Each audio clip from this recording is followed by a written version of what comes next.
everything because I cut it off early, and you're supposed to let it fall off, which I knew that, but I want her to suffer. So once again, I had did something to her, Cora Miracle. There's so many things I did to her, and since this is my final video, I'm gonna try to get it out there. There was a lot of things I did to her. I used to pinch her skin. If she woke me up at 3 a.m., I would literally throw her to the I would literally throw her to the floor, or I would pinch her skin really hard, and she would cry. I used to choke her, slap her, punch her, all type of things when she was a few days old. And I did a lot of things to her. I'm not gonna lie. I'm gonna get it all out there. I did a lot of stuff to Cora Miracle. I used to pinch her skin.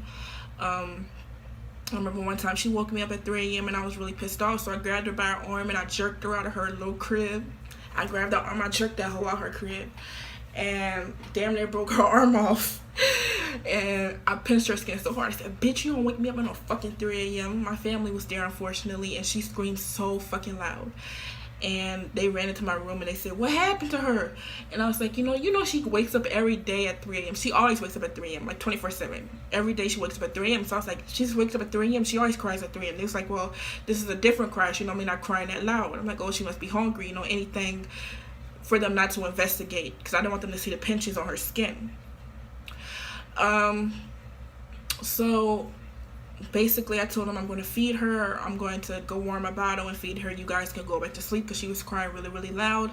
And normally they'll take her and bring her into their room and let her sleep in there when she gets fussy at 3 a.m. But I did not want them to see the bruises or the pinches on her skin. So I said, you know what, I'm going to take her, yada, yada, yada. And they looked at me weird because that was unusual for me, because I always try to avoid being with her at all costs. But anyways, I took her to warm her bottle, yada, yada, yada. That's what happened that specific night. One time I was with Cora, and I just wanted to do anything to hurt her, and I had pulled her whole entire fingernail off. And it was kind of hard to explain what happened. You know how a lot of times, like, babies' fingernails grow and they say you're supposed to bite the fingernails off? Well, I had to come up with something. I was trying to trim her fingernails, and I made a mistake and took her whole nail off. So it was kind of hard to get out of that one because of all the times that I did stuff to her and I had to explain what happened. But yeah, that's why I told him what happened. I told him it was a mistake. There was no proof that it wasn't, so everything was fine. When Cora was, I believe she was half of a month old, I did get in trouble because I wanted to go out to this party with some friends. A lot of y'all already know this story, but like I said, since this is part 3, the ending, I am going to get into that. Since even though y'all already know what happened, you can skip 3 minutes ahead. I mean, well, it's like a long story. Y'all, you could skip 1 minute ahead if you don't want to hear this. But like I said, I had got in trouble because I left her at home by herself. And she was on the swing, swinging. And I left her home by herself, and the swing was on the floor, and she was halfway out the swing, and one of the neighbors saw her because I left the door open. So one of the neighbors was passing by with their nosy ass, because a lot of people don't know how to mind their own business. Mind your own fucking business. Stuff that have nothing to do with you, you don't have to worry about it. Mind your own fucking business. But it was somebody who have no motherfucking life, and since they have no life, they called the police because they saw her on the floor and the door was wide open. So I came back home and there was authorities there. But it took me a little while to get out of that mess. I had to talk about things and stuff like that, but I did get out of it. And since she basically got me in trouble because I could have got arrested. So since she got me in trouble, that's when I really started to despise her. When she was like a month and a half old, she was constantly flirting with my boyfriend, and she did it for literally months. Like, he would change her diaper, she would be flirting with him, and literally just like looking at him, basically trying to get him to touch on her. So she was flirting with him for a really long time. When she was 4 months old, that's when they finally had sex. She lost her virginity, and after that she basically had sex with my boyfriend, and that's when it all went downhill. That's when I was like, you know what, this bitch already got me in trouble with the law. She's sleeping with my boyfriend. So when she was 4 months, that's when they finally had sex. And that's when I was like, all right, you want to be a little slut, then we gon' We gonna benefit. Mama gonna benefit off of you being a slut. So I started making some money off this little hoe, since she wanted to be a little dirty ass little hoe. So I started pimping her out. I started making money off of it.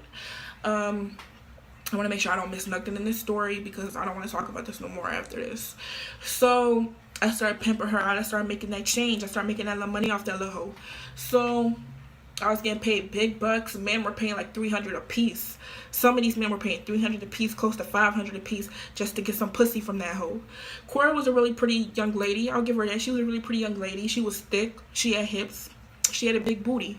So all the men was loving her. They was bringing. She was bringing in some cash at one point. She was that hoe was paying the rent. So I was like, well, I do have a cause for her now. Now she can make me some money or whatever. So I started making money off that bitch, and I'm sorry, y'all. Sometimes I get emotional talking about my daughter, because I do miss her. Rest in peace. I do miss her. But I started making money off of her or whatever. I did get sick of Cora eventually. She was always around. She was irritating me. My family started watching her less, because they had stuff to do. They had to go to work. They wanted to go out. They're getting older. They want to go out. So I did start to get sick of her. And I decided that I wanted to get rid of her for good. But what I meant by that is that I wanted to sell her into sex trafficking to get her out my hair. I started meeting up with pimps. I had people that would buy her for a certain amount of time.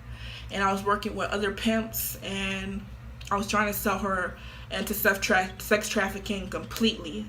But we was trying to get to a certain price and making sure that I get paid off, because that's my fucking property.